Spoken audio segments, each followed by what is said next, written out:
تمہیں کوئی نہیں نقصان پہنچا سکتا، لیکن تم بکھر گئے تو تمہیں نقصان پہنچائیں گے۔ لیکن فرقہ بندی کی وجہ سے یہ جو مختلف گروہ بن گئے ہیں، کوئی بریلوی بنا دیا گیا، کوئی دیوبندی بنا دیا گیا، کوئی اہل حدیث بنا دیا گیا، بے شمار ہے، ان کے نام گنے نہیں جا سکتے ہیں، اور ہر ایک جو ہے وہ قرآن اور صحیح حدیث سے اپنے آپ کو منسوب کرتا ہے۔ تو سر یہ فرقہ بندی سے کیسے نجات پائی جا سکتی ہے؟ دیکھیے پھر وہی بات، وہی طریقہ اختیار کریں جو اللہ کے آخری رسول محمد صلی اللہ علیہ وآلہ وسلم نے کیا۔ اس سے پہلے بھی یعنی انسانیت فرقوں کے اندر بٹی ہوئی تھی، جو فرقہ جدھر تھا وہ مطمئن تھا اپنے اوپر۔ تو سارے انبیاء کی جو دعوت ہے نا وہ ایک نقطے کے اوپر ہے۔ اللہ تعالیٰ قرآن میں ارشاد فرماتا ہے وَلَقَدْ بَعَثْنَا فِي كُلِّ أُمَّةٍ رَسُولًا أَنِ اعْبُدُوا اللَّهَ وَاجْتَنِبُوا الطَّاغُوتَ، کہ ہم نے ہر امت کے اندر، جس علاقے کے اندر، جس دور کے اندر جب کبھی کوئی رسول بھیجا ہے، اس نے اس نقطے کے اوپر لوگوں کو اکٹھا کیا ہے، أَنِ اعْبُدُوا اللَّهَ وَاجْتَنِبُوا الطَّاغُوتَ، کہ اللہ کی بندگی کرو، اور اللہ کی بندگی کے راستے میں جو چیز حائل ہے یہ طاغوت ہے، اس سے کنارہ کشی کرو۔ تو آپ ہر چیز کو جو ہے وہ اسی نظر سے دیکھتے ہیں؟ یہ تھوڑا سا اگر میرا ذرا مجھے مکمل کر دیں، مثال کے طور پر نبی صلی اللہ علیہ وآلہ وسلم نے جب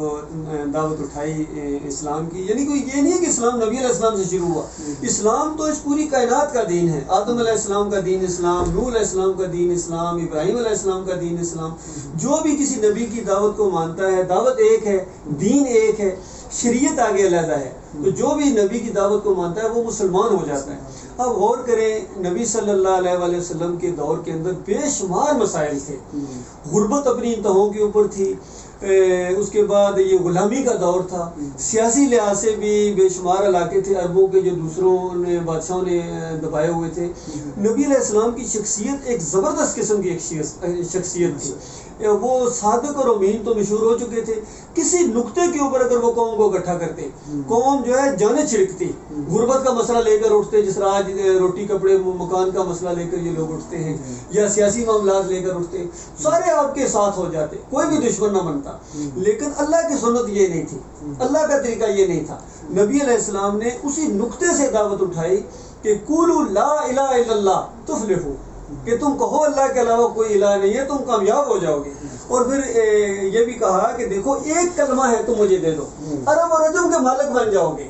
تو مخالفین کہتے تھے آپ ایک کلمے کی بات کر رہے ہیں، ہم آپ کو 10 کلمے پڑھنے کے لیے تیار ہیں، وہ بات تو بتاؤ، اس سرداری کے تو سارا چکر ہے، تو ہم ساری اتنی بڑی سرداری عرب اور عجم کی بتاؤ۔ نبی علیہ السلام کہتے نہیں، تم 10 کو چھوڑو، ایک مان لو، اور ایک کیا ہے، بل قولوا لا الہ الا اللہ، کہو اللہ کے علاوہ کوئی معبود نہیں، یعنی اللہ کے علاوہ کوئی پوجا پاٹ کے لائق نہیں ہے، اللہ کے علاوہ کوئی رکوع اور سجدے کے لائق نہیں ہے، اللہ کے علاوہ کوئی نظر و نیاز کے لائق نہیں ہے، اللہ کے علاوہ کوئی داتا دستگیر مشکل کشا اور حاجت روا نہیں ہے، کوئی رکوع اور سجدے کے لائق نہیں ہے۔ اس نقطے پر اکٹھے ہو جاؤ، یہ کلمہ ہے۔ اور محمد رسول اللہ محمد صلی اللہ علیہ وآلہ وسلم اللہ کے آخری نبی ہیں، آخری رسول ہیں، انہی کی شریعت ہے بس۔ سر اسلامی نقطہ نظر سے پاکستان کی معیشت کو اگر بہتر کرنا پڑے تو آپ کیا آئیڈیا دیں گے ان کو؟ دیکھیے اس موجودہ سسٹم کے اندر تو معیشت ٹھیک ہو ہی نہیں سکتی ان کی، یہ قرضوں کے نیچے دبے ہوئے ہیں، انہوں نے سود در سود قرضے لیے ہوئے ہیں، کیسے ان قرضوں کو اتاریں گے اس سسٹم کے اندر؟ کہتے ہیں یہ چیزوں کو مت بدلو، سسٹم کو تبدیل کرو۔ یہ جو جمہوریت کا سسٹم ہے یہ ہمارے اوپر مسلمانوں کے اوپر ایک مسلط کیا گیا ہے۔ اسلام کا ایک اپنا نظریہ ہے، ایک اپنا اس کا سسٹم ہے، معیشت کا سسٹم ہے اور گورننس کا سسٹم ہے۔ اور پھر دیکھیے بڑے افسوس کے ساتھ کہ ہمارے جو بڑے ہیں یہ ریاست مدینہ کا نام تو لیتے ہیں اور مدینے سے معاملہ شروع کرتے ہیں۔ مدینے سے پہلے جو 13 سال مکہ میں ماریں کھانی پڑی تھی اسی توحید کے اوپر، اللہ کی وحدانیت کے اوپر اور ایمان عقیدے کو مضبوطی کے لیے، تو وہ بلا دیتے ہیں، بلکہ اس کا الٹ انہوں نے اپنا عقیدہ بنایا ہوا ہے۔ تو وہ جو 13 سال مکہ کے اندر آئے تھے ہجرت کر کے، ان کو وہاں سے نکالا گیا تھا، اور پھر وہاں مدینے میں آ کے جو ریاست بنی تھی ان کا ایمان عقیدہ بہت مضبوط تھا، وہ مزاروں کے سامنے سجدے نہیں کرتے تھے، وہ جناب غیر اللہ کی دعائیاں نہیں دیتے تھے، وہ یکسو مسلم تھے۔ اس وجہ سے ان کی معیشت ایک دم اس طرح ٹھیک ہو گئی کہ وہ ایک تو وہ صبر کرنے والے بھی لوگ تھے، ان کو یہ بھی بتایا گیا تھا کہ وَلَنَبْلُوَنَّكُمْ بِشَيْءٍ مِّنَ الْخَوْفِ وَالْجُوعِ وَنَقْصٍ مِّنَ الْأَمْوَالِ وَالْأَنفُسِ وَالثَّمَرَاتِ وَبَشِّرِ الصَّابِرِينَ، کہ ہر طریقے سے اللہ تعالیٰ آپ کو آزمائے گا اور صبر کرنے والوں کو بشارت دے دو۔ اور اس کے بعد ایک چھوٹا سا واقعہ میں آپ کو سناتا ہوں، آپ کو یہ سمجھ آ جائے گا۔ دیکھیے عمر بن خطاب رضی اللہ تعالیٰ کے دور کے اندر جب یہ ایک قید پڑ گیا تھا، ضرورت معیشت کا معاملہ ہے، اب کیا کیا جائے؟ تو عمر بن خطاب رضی اللہ تعالیٰ نے یہ اعلان کیا کہ دیکھو یہ جو عبد الرحمن بن عوف ان کے اونٹ اور عثمان رضی اللہ کے اونٹ ہیں، یہ چراگاہوں میں جو حکومت کی چراگاہیں ہیں وہاں نہیں چل سکتے ہیں، اور باقی غریبوں کے جو اونٹ ہیں وہاں چریں گے، ان کو لگا۔ تو کچھ لوگوں نے کہا یہ آپ نے کیا کیا، اونٹ تو سب کے اونٹ ہیں۔ تو انہوں نے آگے سے کہا کہ دیکھو یہ جو دو امیر آدمی ہیں یہ اپنے اونٹوں کے لیے چارے کا انتظام کر سکتے ہیں، لیکن غریب لوگ ہیں وہ نہیں کر سکتے ہیں، تو ان کو پہلے میں ان کے اونٹوں کے لیے چارے کا انتظام کروں گا، اگر میں نہیں کروں گا تو اونٹ مریں گے ان کے، اور پھر ان کو روزی راشن دینا میری ذمہ داری ہے۔ تو ان کو روزی راشن دینے سے آسان ہے میرے لیے کہ ان کے جانوروں کو میں چارہ دوں، اور یہ جو دو لوگ ہیں یہ اپنا انتظام کریں۔ دیکھیے آج اگر یہ سارے مخلصون اسی کلیے کو اپلائی کر کے یہ سارے مسائل اپنے حل کر سکتے ہیں، یعنی جتنے امیر لوگ ہیں یہ اپنے پاؤں پر کھڑے ہوں، تاکہ میں تو کہتا ہوں بجلی بھی اپنی خود اپنے بڑے بڑے جنریٹر لیں اور اپنی بجلی کا خود انتظام کریں، اور غریبوں کے لیے حکومت معاملہ کریں، یہ ہو سکتا ہے۔ اور اس کے لیے اصل میں اس سسٹم کے اندر رہتے ہوئے یہ نہیں کر سکتے ہیں، اس کے لیے ان کو وہ ایمان عقیدہ اختیار کرنا پڑے گا، اس دور سے گزرنا پڑے گا، اس چھلنی سے گزرنا پڑے گا، تب آگے یہ ماحول پیدا ہوگا۔ تو سر اگر یہ کرتے ہیں، یہ کوئی اپنا دین کے طریقے سے رول بناتے ہیں، کوئی قانون بناتے ہیں، اس طریقے سے چلتے ہیں، تو جتنی بھی اوٹ حکومتیں ہیں جو ان سے قرضے ان کو دیتی ہیں یا انہوں نے اتنا قرضہ دینا ہے، تو یہ کوئی ان کے مطابق نہیں چلیں گے تو وہ کہیں گے ہمارے پیسے واپس دے دو، تو یہ کیسے انتظام سنبھالیں گے، کیا کریں گے؟ صحیح بات ہے۔ دیکھیے نبی صلی اللہ علیہ وسلم نے جب یہ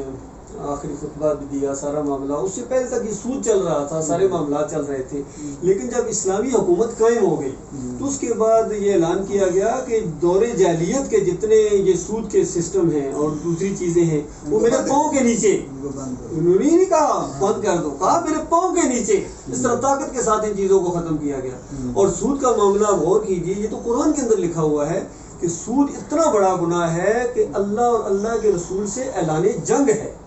اور اگر سود کے 70 حصے کیے جائیں، یعنی ایک بڑا حصہ پھر چھوٹا حصہ پھر چھوٹا حصہ، جو سب سے کم اس کا حصہ ہے نا، سب سے کم 70واں حصہ وہ سگی ماں کے ساتھ بدکاری کرنے کے برابر ہے۔ تو آپ اندازہ لگائیے اس انداز سے یہ اتنی سختی ہے۔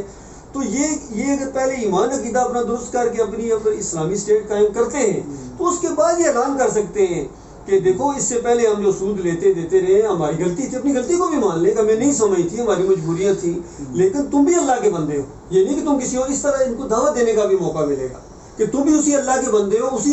قانون اسی اللہ کا حکم چلتا ہے تمہارے اوپر بھی، پوری کائنات کے اوپر، لہٰذا یہ سارا سود ہم تمہاری اوریجنل رقم ہمیں تمہیں واپس کرنے کے پابند ہے، لہٰذا سود کا معاملہ ہمارے پاؤں کے نیچے، اور اس طریقے سے تم بھی بلکہ نہ کرو، ان کو بھی دعوت دیں، اور اس انداز سے یہ سارے معاملے۔ پھر آگے جا کے اور دیکھیے انہوں نے اپنے مزاروں کے اوپر سونے کے دروازے لگائے، اندازہ لگائے، یہ سونے کے دروازے بیچیں، یہ قبروں کے اوپر لگانے کے لیے تو نہیں تھی۔ کتنا قبرستان میں سنگ مرمر کا استعمال ہوتا ہے، کیا ان کو نہیں معلوم ہے کہ نبی علیہ السلام نے فرمایا قبروں کو کچا رکھا جائے، ان کے اوپر مزار نہ بنے، گنبد نہ بنے، یہ سارے کتنے خرچے ہو رہے ہیں، یہ دیگیں چڑھائی جا رہی ہیں، چادریں چڑھانا بند کر دو، یہ سارے معاملات۔ پھر دیکھیے ٹرانسپورٹ کا مسئلہ کتنا ان کا حل ہو جائے گا، یہ شرک کی وجہ سے تو سارے آگے بھی ٹرانسپورٹ، عورتیں ادھر جا رہی ہیں ادھر جا رہی ہیں، پھر فحاشی، پھر جاسوسی کے سسٹم یہاں کے لوگ کرتے ہیں، غیر ملکی کرتے ہیں، انہیں سے فائدہ اٹھاتے ہیں۔ اچھا سر آپ یہ بتائیے گا کہ اسلام کی روح کے مطابق آج کی نوجوان نسل کو آپ کوئی پیغام دینا چاہتے ہیں؟ دیکھیے نوجوان نسل کے لیے یہی ہے کہ دیکھو اگر صحیح معنوں میں اپنی جوانی کو عمر کرنا چاہتے ہو، یہ چند دنوں کا معاملہ ہے، چند سیکنڈ کا معاملہ ہے، کتنے آئے اور کتنے یہاں سے چلے گئے، بڑے بڑے دولت مند آئے، بڑے بڑے پرائم منسٹر آئے، بڑے بڑے جناب وہ آئے اپنے قارون کے خزانوں والے، آخر کہاں گئے ہیں؟ چلے جانا ہے، ہم نے بھی چلے جانا ہے، آخر وہی ہے۔ تو وہاں کے لیے اللہ تعالیٰ نے کہا کہ دیکھو وَلَكُمْ فِيهَا مَا تَشْتَهِي أَنفُسُكُمْ وَلَكُمْ فِيهَا مَا تَدَّعُونَ نُزُلٌ مِّن غَفُورٍ رَحِيمٍ، کہ دیکھو وہاں ایک دفعہ پہنچ جاؤ، اس ایمان کے عقیدے کو درست کر کے اس طرح اپنی توانائیاں لگاؤ، کہیں نہ کہیں تو آپ کو اپنی توانائی، اپنا وقت اور اپنے پیسے لگانے پڑیں گے، تو اس ایمان عقیدے کی خاطر اصل میں یہی وہ دعوت اٹھی تھی. نبی علیہ السلام کے جو ساتھی بنے تھے یہ الڑ نوجوان تھے, یقین کیجیے زیادہ سے زیادہ 20-22 سال کے جو نوجوان تھے, اور بہت کم لوگ تھے جو نبی علیہ السلام سے کہیں عمر میں تھوڑے سے 1-2 سال بڑے ہوں یا اس طرح معاملہ ہو. بلکہ وہ بھی کہا کرتے تھے, ہاں کوئی اگر پوچھے آپ نبی علیہ السلام سے بڑے تو کہتے ہیں ہاں بھائی بڑے تو وہی تھے لیکن ہم ذرا پہلے 2 سال پہلے پیدا ہو گئے تھے. اتنی عزت کرتے تھے نبی علیہ السلام کی. تو آج اگر یہ ایمان خالص کی طرف آ جائیں, فرقہ بندی سے نکلیں اور شرک کو یہ چھوڑ دیں, ایمان خالص کے اوپر اکٹھے ہو جائیں, تو میں سمجھتا ہوں ایک انقلاب عظیم برپا ہو سکتا ہے. یہ قوم دنیا کو لیڈ کر سکتی ہے. اور میں سمجھتا ہوں یہ جو پاکستان بنا ہے نا, یہ بڑا ہی زبردست اللہ کا کوئی منصوبہ ہے, یقین کیجیے. یہ تو پاکستان کا مطلب کیا,